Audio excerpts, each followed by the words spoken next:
Do you ever go back and just look at some of your old work? I started doing that this week, and really, I'm super glad that I did. It all started whenever I got the notification on my computer that my storage was getting close to filling up. And so I pushed it off, delayed it for a little bit, but then got to the point where I have to do something with this because I can't keep having this notification because it's super annoying. So I started clearing through old documents that I had on my computer, and then I got to the photos and the videos, and oh my gosh, some of them are just outright bad, but there were some that I just didn't know enough to make them great or to make them better. There are a couple pictures of my daughter that at the time I thought, okay, these are all right. But I did some more work on them earlier this week as I've learned a little bit more and grown, kind of figured out what my style is and how I enjoy to edit.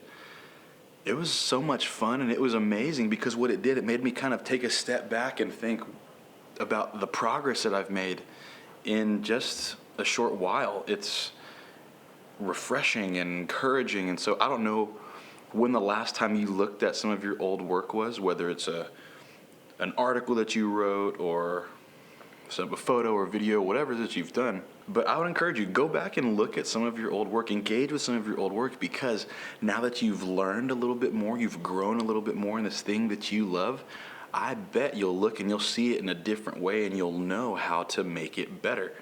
That's exactly what happened with me, and I'm so glad I did. There are 3 pictures that I really loved from this, and it's kind of in this experimental phase that I think every photographer and filmmaker goes through, where they're kind of trying to find that film look, you know, kind of not super sharp, clinical sharp like you get with something like this FX3 and Sigma 24-70, not just the cleanest image, but it kind of some grain, a little bit of noise in there, a lot of diffused light. And I got 3 pictures that look like this of my daughter, and they're beautiful.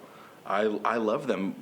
Are there things that I would change about them? Absolutely. But the fact that I found them and I can look at them and see the things that I would do differently now, it really does inspire me to know that I am growing, I am progressing, and the same is true for you. So long as you are continuing to practice your craft, whatever it is, you are going to continue to learn, you're going to continue to develop and be better and better and better.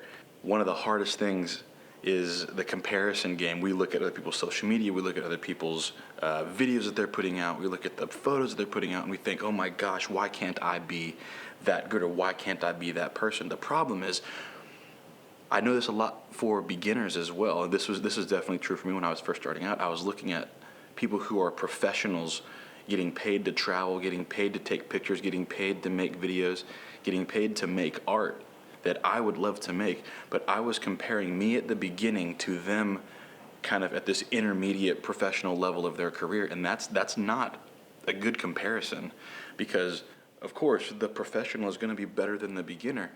So this is an encouragement to you. Go look at some of your old stuff and engage with it, wrestle with it. Think about what you did to get this particular shot if you really enjoy it, or think about ways that you can improve, because 2 things are going to happen. One, it's going to be incredibly humbling.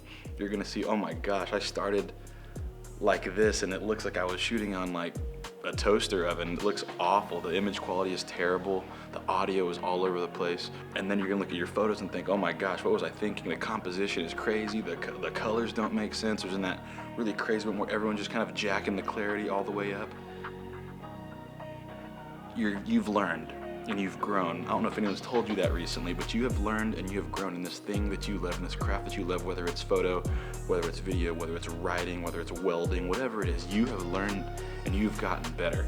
And the best way for you to know that is to go back and look at some of your old stuff, because I guarantee you, you're better now than you were then. So be encouraged today. If you enjoyed this video, hit subscribe. We're gonna be looking at some of my old stuff pretty soon, just kind of see how much I've grown, how much I've progressed in this thing that I didn't even really know was inside me. So hope to see you along. Fun journey ahead.